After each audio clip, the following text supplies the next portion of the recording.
اعوذ باللہ من الشیطان الرجیم بسم اللہ الرحمن الرحیم اللہم صلی علی سیدنا و مولانا محمد وعلی آل سیدنا و مولانا محمد وبارک وسلم۔ باب نمبر 19، حضرت امام شافعی رحمۃ اللہ علیہ کے حالات و مناقب۔ تعارف: آپ بحر شریعت و طریقت کے تیراق اور رموز حقیقت کے شناسہ تھے۔ فراست و زکوٰۃ میں ممتاز اور تفتہ فی الدین میں یکتائے روزگار، اور پورا عالم آپ کے محاسن و اوصاف سے بخوبی واقف ہے، لیکن آپ کی ریاضت و کرامات کا اس تصنیف میں احاطہ نہیں کیا جا سکتا۔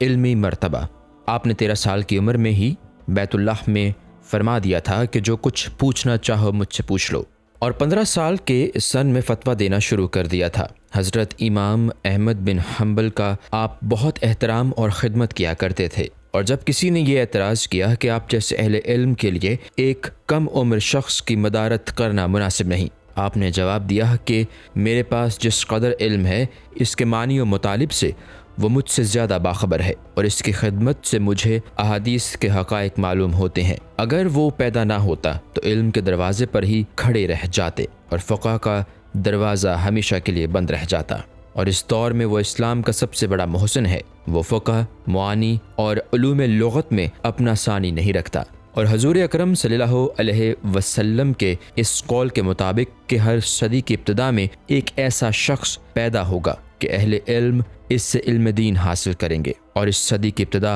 امام شافعی سے ہوئی۔ حضرت سفیان ثوری کا قول ہے کہ امام شافعی کے دور میں ان سے زیادہ دانشور اور کوئی نہیں، اور حضرت بلال رحمۃ اللہ علیہ خواص کا قول ہے کہ میں نے حضرت خضر سے پوچھا کہ امام شافعی کے متعلق آپ کی کیا رائے ہے؟ فرمایا کہ ان کا شمار اوتاد میں ہوتا ہے۔ ابتدائی دور میں آپ کسی کی شادی یا دعوت میں شریک نہ ہوتے، اور مخلوق سے کنارہ کش ہو کر ذکر الہی میں مشغول رہتے، اور حضرت سلیم رحمۃ اللہ علیہ رائی کی خدمت میں حاضر ہو کر فیوز باطنی سے فیض یاب ہوتے، اور آہستہ آہستہ ایسے عروج و کمال تک رسائی حاصل کر لی کہ اپنے دور کے تمام مشائخ کو پیچھے چھوڑ دیا۔ عبداللہ انصاری کا قول ہے کہ گو میں شافعی مسلک سے متعلق نہیں، لیکن امام صاحب کے بلند مراتب کی وجہ سے ان کے عقیدت مندوں میں ہوں۔ امام شافعی فرماتے ہیں کہ میں ایک مرتبہ خواب میں حضور اکرم صلی اللہ علیہ وسلم کی دیدار سے مشرف ہوا تو آپ نے فرمایا کہ اے لڑکے تم کون ہو؟ میں نے عرض کیا کہ آپ ہی کی امت کا ایک فرد ہوں۔ پھر حضور صلی اللہ علیہ وسلم نے اپنے نزدیک بلا کر اپنا نواب دہن میرے منہ میں ڈال دیا اور فرمایا کہ جا اللہ تجھے برکت عطا کرے۔ پھر اسی شب خواب میں حضرت علی رضی اللہ تعالی عنہ نے انگلی میں اپنی انگشتری نکال کر میری انگلی میں ڈال دی۔ حاضر دماغ ہے۔ آپ کی والدہ بہت بزرگ تھیں اور اکثر لوگ اپنی امانتیں آپ کے پاس رکھوا دیتے تھے۔ ایک دفعہ 2 آدمیوں نے کپڑوں سے بھرا ہوا ایک صندوق آپ کے پاس بطور امانت رکھوا دیا۔ اس کے بعد ایک شخص آ کر وہ صندوق لے گیا۔ پھر کچھ عرصہ بعد دوسرے شخص نے آ کر صندوق طلب کیا تو آپ نے کہا کہ میں تمہارے ساتھی کو وہ صندوق دے چکی ہوں۔ آپ نے کہا جب ہم دونوں نے ساتھ رکھوایا تھا تو پھر آپ نے میری موجودگی کے بغیر اس کو کیسے دے دیا؟ اس جملہ سے آپ کی والدہ کو بہت ندامت ہوئی، لیکن اسی وقت امام شافعی بھی گھر آ گئے اور والدہ سے کیفیت معلوم کر کے اس شخص سے کہا کہ تمہارا صندوق موجود ہے، لیکن تم تنہا کیسے آ گئے؟ اپنے ساتھی کو ہمراہ کیوں نہیں لائے ہو؟ پہلے اپنے ساتھی کو لے آؤ۔ یہ جواب سن کر وہ شخص ششدر رہ گیا۔ جس وقت آپ امام مالک کے پاس پہنچے تو ان کی عمر 17 سال تھی۔ آپ ان کے دروازے پر اس نیت سے کھڑے رہتے جو شخص امام مالک سے فتوے پر دستخط لے کر نکلتا آپ بغور مطالعہ کرتے، اور اگر جواب صحیح ہوتا تو اس شخص کو رخصت کر دیتے، اور اگر کوئی خامی نظر آتی تو واپس دوبارہ امام مالک کے پاس بھیج دیتے، اور وہ غور کرنے کے بعد نہ صرف اس خامی کو دور کر دیتے بلکہ امام شافعی کے عمل سے بہت مسرور ہوتے۔ خلیفہ ہارون رشید اور اس کی بیوی میں کسی بات پر تکرار ہو گئی تو زبیدہ نے کہا کہ تم جہنمی ہو، اور ہارون رشید نے کہا کہ اگر میں جہنمی ہوں تو تیرے اوپر طلاق ہے۔ یہ کہہ کر بیوی سے کنارہ کشی اختیار کر لی، لیکن محبت کی زیادتی کی وجہ سے جب جدائی کی تکلیف برداشت نہ ہو سکی تو تمام علماء کو بلا کر پوچھا کہ میں جہنمی ہوں یا جنتی، لیکن کسی کے پاس اس کا جواب نہ تھا، اور امام شافعی بھی کمسنی کے باوجود ان علماء کے ساتھ تھے۔